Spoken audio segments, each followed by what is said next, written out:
Hello, I'm Badi. In this video, we will learn how to secure our APIs using OAuth with Azure API Management.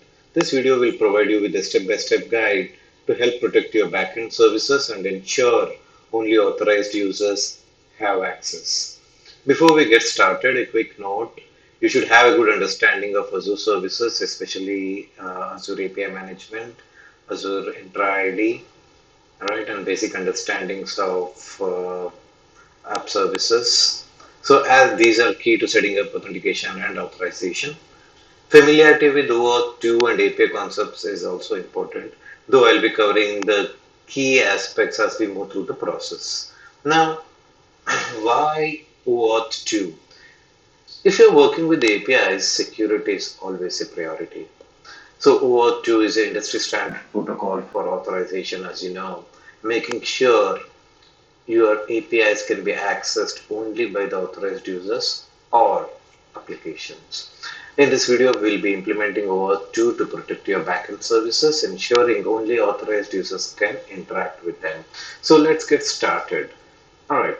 I already have few things in place. Azure API Management I have set up and it's ready to take the requests. And I also have a sample app services deployed, which retrieves the employees from the Azure SQL table. So let's go to the Azure portal now. Okay, now I am in the Azure portal, and yeah, so this is the resource I have created, and the tag is developer. So let's go and import our. You can click on the add API. The screen is already displayed here, so I am going to click on API App Services here. I'm going to select the app service. I'm going to click on select, create. All right, and now while it's going to import some bunch of operations here. So what I'm going to do is that I'm going to create a product here. I'm going to say basic APIs and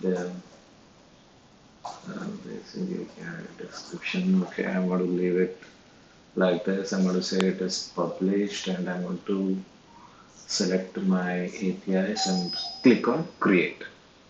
All right. So what happens behind the scenes is that it creates a subscription and the for the product to subscription gets created and the API is mapped. Now I go to the API here, I click on this and I go to the settings. I go to the settings and I see, okay, this is a basic URL. I'm going to copy this URL, manage. I'm going to, for testing, I'm going to remove the subscription. So I'll say that it's not mandatory to share that. I'm going to click on save. Okay. Now I'm going to go to the under the developer portal in the portal overview. I'm going to go and I'm going to publish this. All right. I go to now. Let me go to now. Let me go to the Postman and this is a URL, right? This is the URL which I have. So I'm going to click to retrieve. Okay. Oops, I did something here. So I'm going to remove, correct the URL here and click on submit, send. Okay, boom. I got this. So this is working. The URL is working. Now, what we are going to do now is that we are going to go to Microsoft Entra here and we are going to create two applications. Okay, one representing the API and another application representing the client. Okay, so now uh, let's go there. Hold on. Entra. Okay, I have this here, Entra. I'm going to go to the app registrations here. I'm going to say I have no apps created, so I'm going to create my first app. I'm going to say EMP service. All right, I'm going to leave the rest of it as is and click on register. So this EMP service is representing the backend application, which is the API. All right. So here in this employee service, right, these information are needed. So we are going to leave it for now. Okay. We will come here and pick it up when it's needed. Now now from here I need to expose an API from a service. So first to expose an API, I need a URI. So I click on this and you can change it, but I'm going to leave it as is. I'm going to say save this. Now here and then I'm going to add scopes. See, you can create multiple scopes wherein you can say like, for a read, for retrieving employees, reading, I can create one scope for commits and writes. I will have another scope which I will restrict for a set of users and it's not for all. So like this, you can play around the scopes. But for now, what I'm going to do is that I'll say employee dot read dot all. I'm going to say this is for admin and users all. Okay. I'll say employee read all. Okay, employee read and enabled. I'm going to say add scope. Okay, I'm going to leave it here because you can add multiple scopes. So I go back, this is good, I'm good. So what I've done here, I have enabled, added the URI here and I created a scope. All right, that's it. I'm going to, this is done from the service standpoint. Now I'm going to open a new window here. And what I'm going to do is that I'm going to create another application. Now, why do we need another application? We already have one application using which you can configure OAuth. Yes, you can do that. But there are some advantages of creating a separate application for the client. you know so what are those? Some of the things which I see is that you can isolate them. You can isolate the clients. For security, it's good for security. Keeping the API and the client applications separate enhances security. If the client gets compromised, the API security remains intact, minimizing the potential risks. So let's take an example. Like, you have a client app as mobile app. Having it registered separately means you can revoke the permissions without affecting the API or other clients accessing the API. So, and also different permissions, you can give different permissions for different clients, and you have more granular control over what the client can access within the application. Now, like for example, I was talking about the read permissions, whereas write access. So you can have this granular control. You can create multiple applications and you can add different scopes to that application.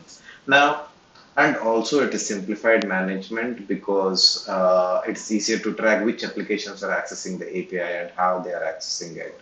Okay, and all right, so these are the some of the things which I can think of. So that is the reason having two applications are better. So with that, I'm going to go to the app registration here and I'm going to create one application for my client.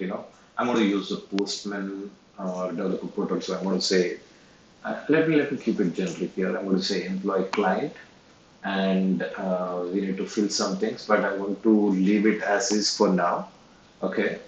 So in here, right now, you have created a application representing the service. Now you have a client. So now client can't do anything on its own. So what you should do is that you have to give permissions to the API. That means you have to import the service app and give permissions. So here I'm going to click on app permissions under manage. In service, you have exposed an API. In the client, you are adding the permissions to that API. So I need to select an API. So in this case, my API is EMP service. Now I'm going to click on this. I have the scopes here, right? So as I was uh, talking about read and write and multiple permissions. So for these applications, For every application, you can pick and choose what scopes you need. So here, as I have only one, so I'm going to select this and click on add permissions. Now, admin consent is not required, so I don't need to give an admin consent here. And I'm going to do here. Okay, this is a client application, right? So using the client application, I need to access it. So I need to create a secret here. I don't create a secret in the service because using the service application directly, I'm not retrieving any tokens and getting authorized. I always get tokens and authorized using my client. So to get that, I need a secret. So I'm going to say API secret, and I'm going to leave it as is. Now, I'm going to copy it here. You need to copy this. If you don't copy, that's okay. You can come back and you can delete it and recreate it and copy. All right. So I am going back. So now what did I do here? API permissions, and I created a secret here. All right. Now, all right, so that's it. We are going to use, yeah, one important thing is that we are using OAuth 2, which means by default it is null, so we have to change the requested access token to version 2. All right, so I'm going to click on save. All right, I'm going to click on save.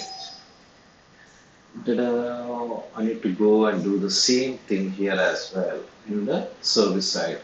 So I come down, the requested access version is 2 here. All right. Okay. Remember this. All right. So I have this. I have this. And now what I'm going to do is I'm go back to the APIM. All right. I go back to the APIM here, and so what all we did, we imported the API in the API management. Okay, I created imported the API, added it to the product, all right, and I tested it to make sure that it is working. Now, in the second step, I went ahead and created a service application which represents the API. Now, I created as part of step two itself, I created a client application. All right. Now the step three. The step three is I go ahead and under the developer portal, I click on Auth 2 and I'm going to add a Auth 2 service here. So now I say that API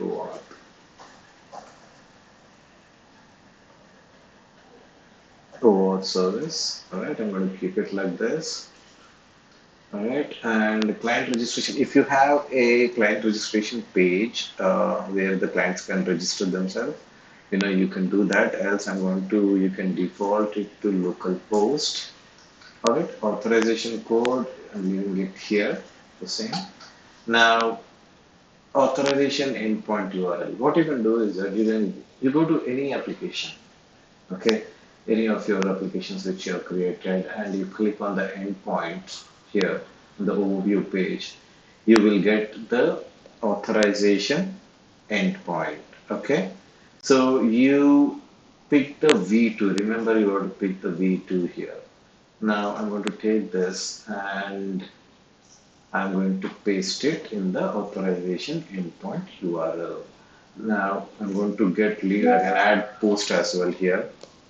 um, Now the next is the token endpoint URL. Again, I go back here, look for the token endpoint v2. Yes, it is v2. I'm going to click on copy, and I'm going to click on this, which is good.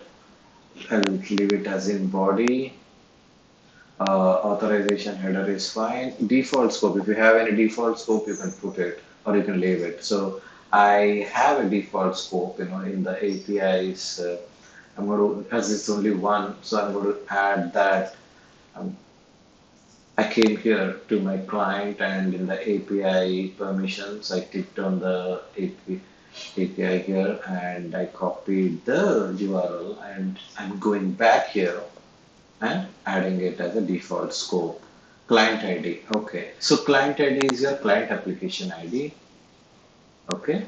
So this is the client tab, and in the client tab, I'm going to pick the client ID and I'm going to put it here. The secret. You remember the secret which I have asked you to copy.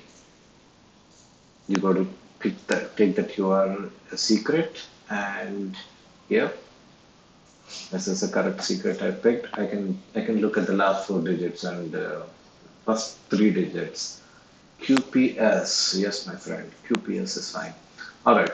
So now once I enter all these things, right? I get a URL gets generated for me, redirect URL. I'm going to copy this and I'm going to the client app, and under the manage, I'm going to click on authentication. In the authentication, I click on add platform. In the add platform, I click on where. Here is where I paste it and I say configure. Okay, this is done. Now let me take a quick look at this. Localhost, authorization code. I pick the endpoint. This is V2, right? I selected this. This is also V2. And defaulted it to a scope. Client ID is there, secret is there. I updated the redirect URL. Boom, I think we are good. So so this got created here. Now, next, what is that we are going to do? Now, this is the third step. We are done with the third step now. Now, the last step here is that we got to add JWT token to JWT policy to our API. All right. So what I'm going to do is that I'm going to add it at the API level. So you can add your policy at the operation level. You can do it at the uh, uh, API level, or you can do it at the product level. So you have the flexibility. Now what I'm going to do is that I'm going to add it at the API level here. So I click on the okay. If it's too fast, I'm going to go a little slow here. Okay. So I'm going to discard. So in the API, right, I go to the inbound processing here. All right. And in the inbound processing, I click on the base. Okay. In the base, what I'm going to do is that in the inbound, I want to click here, and there is a JWT snippet here, which I will be adding. Okay, we need to make some changes here. But what I'm going to do is that, uh, let me give me a moment. All right, so I have this, okay, this piece of code. Now, how do you get this? You can search, this is a publicly available thing. You can say JWT API bond policy. So, you can go to the reference and you get the entire, what should be there, what all you can add, the issuers here, all right? So audiences, claims, everything you can add. So I just picked it up from there, and so here I'm going to pick this, and I'll go here and I'm going to paste it. Okay, there are some changes which we need to do. Let's do that. Okay. So this is the tenant ID. This is my tenant ID, of course. All right. This app ID, I'm going to remove this. This is not the right app ID. So here, this is my tenant ID, as I was saying. Like if you go to any of your app, so directory tenant ID and 6941. So let's go ahead and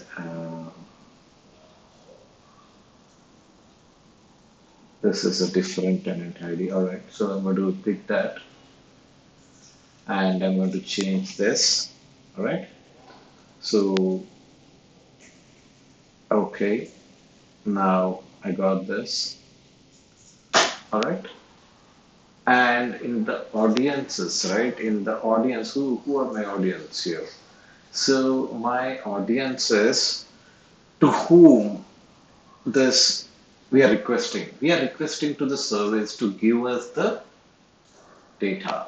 So now the audience here is that from the client, if you're sending a request, the audience is service. So now I'm going to pick the service ID here and I'm going to keep it here. All right. So this is my audience. All right. So this is my audience, and okay, I'm going to leave it as is. I'm going to click on save. So just to go through this, what we have done is that the header name is authorization, and it's 401 of course, and then you have unauthorized access token. This is a message which you can change what message user should get. Then OpenID config URL should be your this is a standard URL where, but the tenant ID is your tenant ID. Okay, the rest will remain as is, and the audience would be your service, employee service application ID, because you're sending the request to the API. All right, so that is what we have done. Now what we are going to do is that sometime back we retrieved this. I'm going to go and click on the okay. So now as you see, um, I got a 401. All right. So what I'm going to do is that I'm going to go to the portal overview.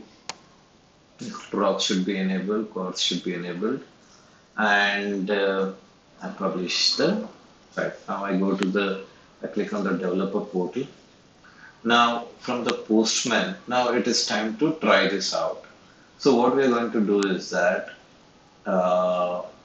we are going to uh, try it not only through the developer portal, we are going to try it using the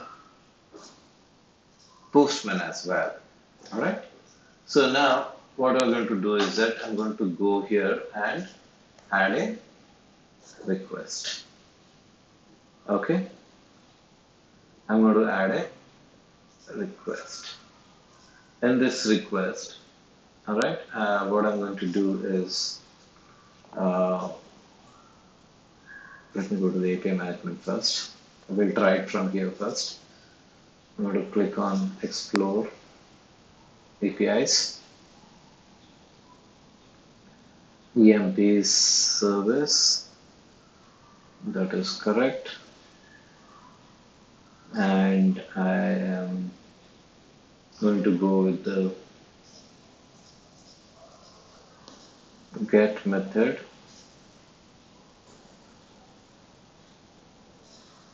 All right, I'm going to go with the get method. All right, I'm not seeing this. We missed a step here. So what we need to do is that we need to go to the API. All right, so we need to go to the API here.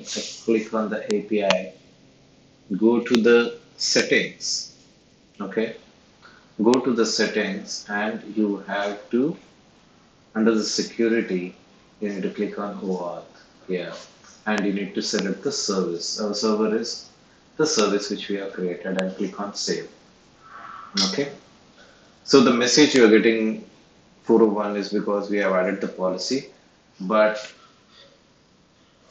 there is no server or service to authorize this. So that's what we did here now, and we will go back. We'll go back and we're going to publish it. Okay, and click on the developer portal. While this guy gets loaded, what we are going to do now is that, give me a minute.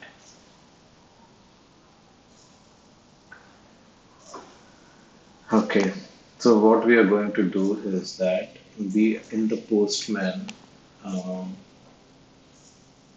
okay, this guy is here. Okay, let's try it from here. Alright, it's a get method. I'm going to try.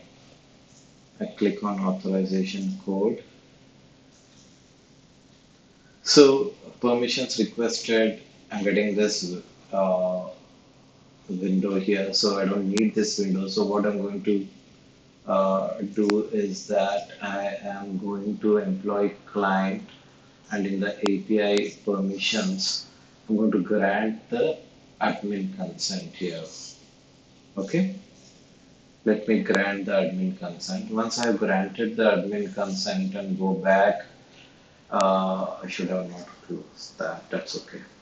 So if I go back to the API management now, I should not be seeing the uh, consent window, and I should be getting the token automatically. All right. Now I'll go back and I will say the method is get. I'm going to try it. Authorization code. Boom. As you see, it gave the authorization code here. So what you can do is that you can copy here and you can go to gwt.ms if you want to see the claims, audiences, issuer, and all this. What you can do is that remove from the bearer on the top, and you can see all the details here. All right. So you can see all the claims here. So it's a handy tool. All right. And now I'm going to go here and click on send. Now let's say it says unauthorized yet. So let's go ahead and troubleshoot this. Now, what we're going to do is that let's go back and see. Let's close this. Um, now, let's what could be the reason? All right. Let's go back. Huh. Okay. There. So I think the API I need to enter here, right? Employee. This is a URL, right? Oh God, how did I miss that? All right. Now let's go back to the portal and click on publish. All right. Let's go to the developer portal again here, and in the main. Okay, this guy is fast today. Okay, I'm going to go to the APIs. We are going to try it out now. Hopefully it works. All right, I'm going to click on get, and I'm going to click on try it. All right, now you see you got the request URL correct. I'm going to click on authorization code. Yeah, the authorization code has been populated. I click on send. Yeah, there you go. I got the results now. So this is how you secure your APIs using OAuth. Finally, what we're going to do is that let's go to the Postman and also try it from the Postman how we are going to do that. Okay, new request, right? Let's have a new request. I'm going to go here, click on the endpoints. Any of the client or service endpoint is the same. So I need a token, right? I'm going to say V2 token endpoint. I'm going to take this token endpoint. All right, I'm going to add it here. All right, and I'm going to say in the body, I'm going to add this grant type equal to client credentials. And the next one is that, of course, I need the client ID, client secret, and it is V2, so scope is mandatory. All right, so I have the client here now. The client ID. I need to go to the client ID. Client ID is this. I'm going to pick this and I'm going to add it here. And then client secret. Yeah, the one which you have saved, my friends. I'm going to go take that. All right, and I'm going to paste it here. And the scope, yes, let's pick the scope. Default scope is this. All right, so this is the scope. Now, invalid scope. Okay, so now the URL is this. Scope. Okay, so you sorry. Yeah, one thing is that Microsoft you cannot give the default scopes, and you can say default here. So this is the format which he understands. So I'm going to click on that. So now you have this. Again, if you want to know what it is, you can go to the jwt.ms, paste it, and look at the claims and all. Uh, Now, what I'm going to do is that um, I'm going to go to the service. Okay, I need to call the service now. All right, so I am here. I got the token. I'm going to copy the token here. I'm going to go to the employee service. In the employee service, I'm going to click on send. It says 401, of course, 401. I'm going to add in the headers, right? In the headers, I'm going to add the authorization. I'm going to say bearer and paste the token which has been generated. Now I click on send. Okay, access is missing or invalid. Okay, I haven't added this. So I'm going to click on this. See, so this is how you secure your APIs using OAuth 2. So just to summarize, right, what we have done. So this is what we did. Uh, we have added an API in the Azure API Management, and then we went to the Entra and we added a service application in the app registrations, which represents the API, and we have created the client app, which represents the client. Now, after these two, we came back and we added a OAuth service. And then once that has been added with the URL which was generated, we went ahead and updated it in the client platform. And then we came back and in the inbound for the API in the inbound policy, we added the JWT configuration. So, and then we published it, we tried it in the developer portal, as well as I showed you how to generate a token in Postman and then access your API. So this is it. And if you found this video helpful, feel free to give it a like and consider subscribing. Until next time, stay curious and never stop learning. Thank you.